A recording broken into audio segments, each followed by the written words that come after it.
in El Paso, Texas, and it looks quiet. Right now, the clock, though, is ticking.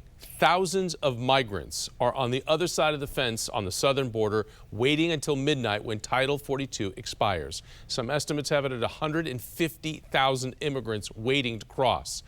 The COVID-era health policy, Title 42, allowed U.S. officials to quickly expel most immigrants at the border without allowing asylum claims.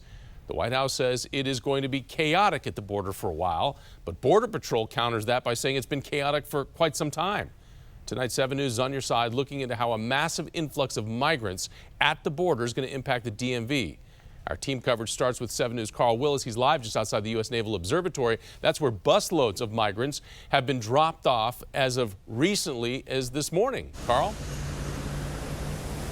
That's right. As recently as this morning, busloads of migrants have been coming in here to the Naval Observatory. And tonight we are actually hearing from an organization that helps migrants find jobs once they arrive here. And they tell me they are bracing for a profound spike in the number of people who need help. I think because there's so much confusion around who is allowed in and who is not allowed in, you will have a huge flood of people standing in those lines for weeks. And with that influx we're seeing with the end of Title 42, immigration experts like Jina Krause-Vilmar expect a strain on the system and an even longer process for migrants in D.C. who are seeking asylum.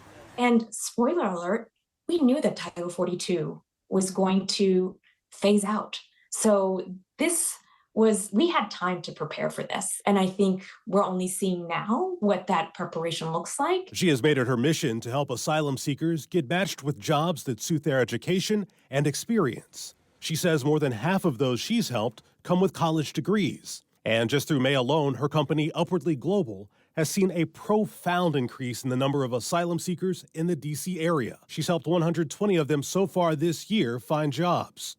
We are seeing people just show up to our doors and asking for help because there is such a lack of coordination around services. According to Mayor Bowser, D.C. has received about 9,400 people bussed in from Texas and Florida, and that number is only expected to rise. The mayor addressing the issue earlier this week. This is a national problem that is going to require a national solution, but it is not in the district.